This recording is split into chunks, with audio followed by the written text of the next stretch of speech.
In this video I'm going to be taking a 20-minute walk through some of the streets of Oxford.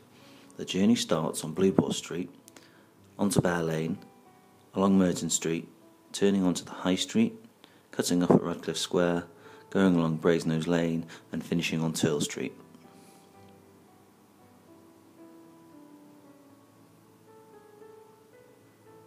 Along the way I'm going to be keeping in mind some of Gordon Cullen's ideas of serial vision and relating them to features I see along my journey. Starting here on the wide street of St Aldgates, we instantly come across this contrastingly mysterious narrow lane to the left. This is Blue Boar Street.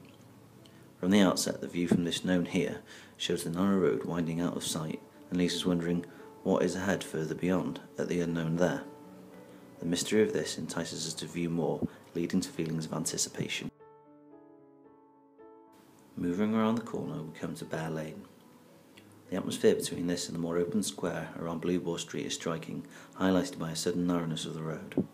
The street initially has a feeling of unease about it, with the tall narrow walls on either side. However, the more you look around, the more detail you notice on some of the buildings. There is also varying textures used along this road, again keeping your eye interested, heightening the experience of the walker.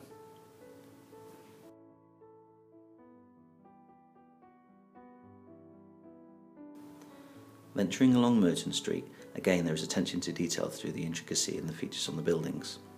The distinction between the public here and the private there is also well defined through these fenced off areas, as well as the archways into the colleges. Standing here, looking through this archway into the private beyond, we notice an example of a moor at the far there. Mystery through the motionless and silence created by the blackness of the unknown.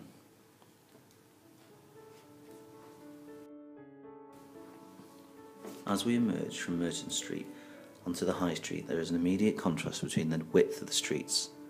Looking down the High Street in the direction of Carfax Tower gives us a feeling of anticipation and mystery, as the bend in the road prevents us from seeing all the way to the end, encouraging us and enticing us to look further and investigate. Blockwork and benches form seating at the main bus stop and create a place of occupied territory, encouraging people to stop, allowing a more permanent static presence around the fluidness of the streets. The buildings along here show projection and recession, with varying building heights as well as different setbacks, which help to lure the eye onto the architecture, allowing us to focus on the intricacy of the buildings.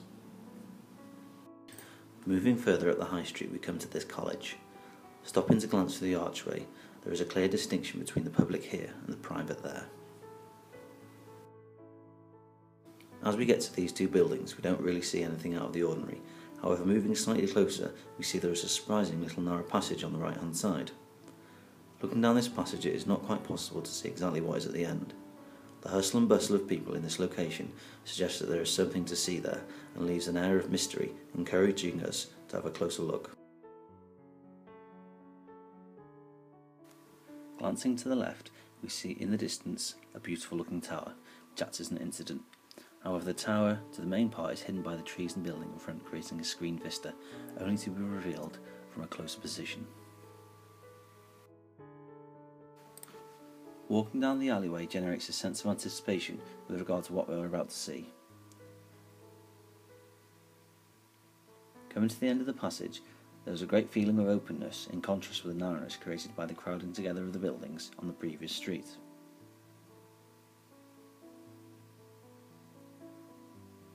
The square is enclosed, creating an enclosed vista, with the Radcliffe camera acting as a focal point, and as a result creating occupied space. The building at the far side acts to deflect our vision, giving the impression that there is more to see around the other side.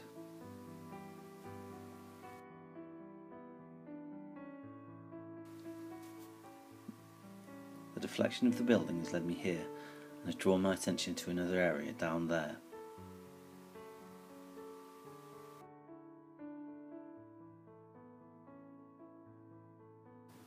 When turning onto Brasenose Lane, the change in atmosphere is immediately evident. The difference between the widths of the space you occupy is striking. There is very little variety, but thankfully it is broken up by these trees acting as an incident, drawing your eye, preventing it from getting lost in the homogeneity of the lane. Coming towards the end of the lane, we can see a building which is acting as deflection, suggesting there is more to see when we reach the end.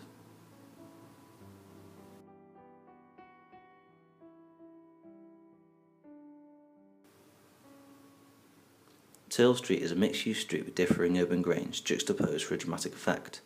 On the right we have small narrow shops that are individual units, while opposite there is a contrasting plot with a single facade made up of Lincoln College, which gives a feeling of intimidation as though bearing down on the shops across. Finally, emerging onto the high street once more, we are finally able to see the beautiful tower that was previously screened by the vista of trees.